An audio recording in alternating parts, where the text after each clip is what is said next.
Hi, this video is to talk about these two sources of variation in regression analysis. Okay, so I want to explain conceptually to you why we have why we how can we find the answers we have in regression, and that's because we have two sources of variation.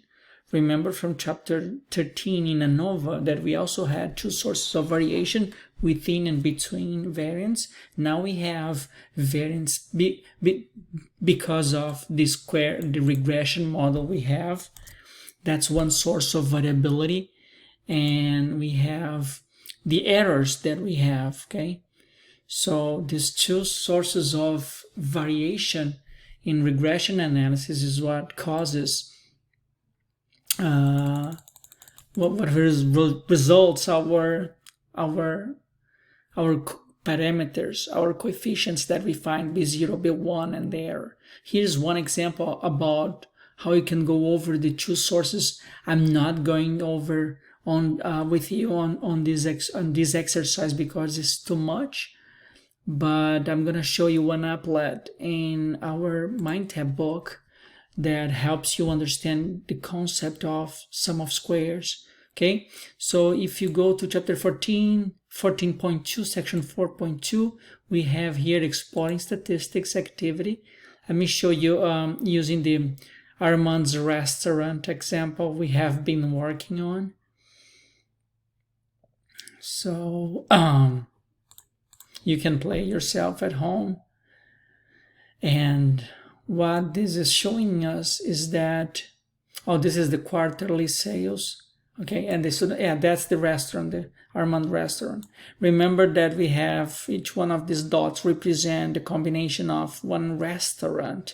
This restaurant has 8,000 students around it and sales of almost $90,000. That's how this restaurant is characterized. And then we have other restaurants, okay? So here you see a line that is our model, remember, our regression line. So what we're trying to do here is approximate these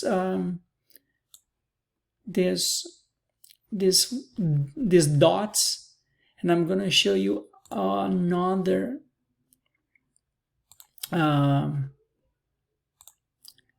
applet, this one, and chapter 14 exploring statistics, we have the composition of error. That's what I want to understand. You saw this one that I showed you before. Now we're gonna understand the errors. Okay, so now you see the same thing, the Armand restaurant case, the same restaurants and everything, and you see that we have this red, like this red line connecting each one of the dots in each one of the restaurants with our model. Okay, so what we're doing in regression analysis is we're trying to feed this equation. You see the equation changing here. We try to feed an equation, feed a line that reduces these red lines. These red lines are the errors. The errors is how far each restaurant is from the linear model. Remember, the linear model is trying to predict how much each restaurant is going to sell based on the student population. So here is not predicting much because remember, this is a flat line. If I increase the student population, nothing is changing in the sales. Sales is always the same. Okay, so the error for this restaurant is how far the prediction in the linear model, because this linear model is predicting 130,000 in sales. So how far this prediction is from the actual sales, which is 150,000. So this difference between 150,000 and the line 130, that's the error for this restaurant. Then for each restaurant, we have a different error. We have a different amount, a difference between what the actual sales is and how much our model is predicting. All the predictions are in the blue line, okay?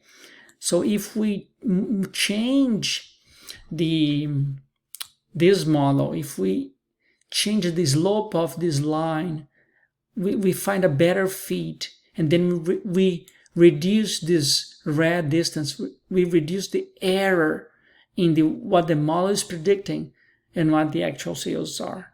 Okay, and you can see that this is a bar showing you how much error we have, and the blue is how much assertiveness we have.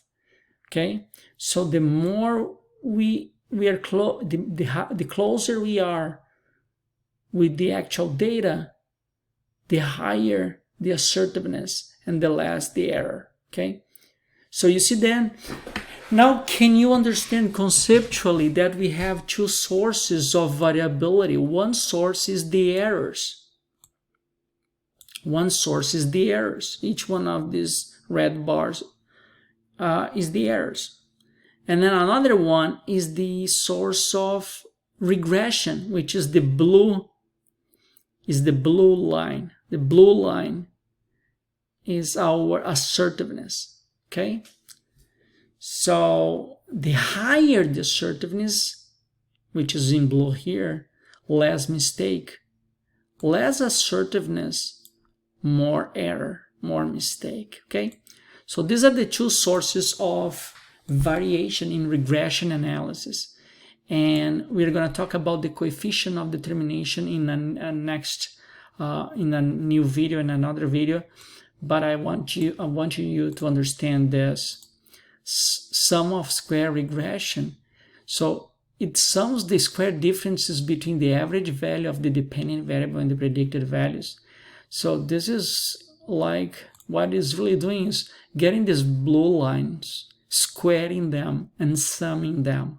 This is what sum of square regression means. We get whatever we have in assertiveness, which is given by the difference between the average value of the dependent variable and the predicted values. This is our regression, and then we square them and sum them. This is the sum of square regression. And sum of square error is we get the red lines, which are still the errors, and we square them and sum them. This is sum of square error. Okay? And then we have the sum of square total. Sum of square total is the sum of all these squares. Okay? I'm going to stop here and then talk about coefficient of determination in the next.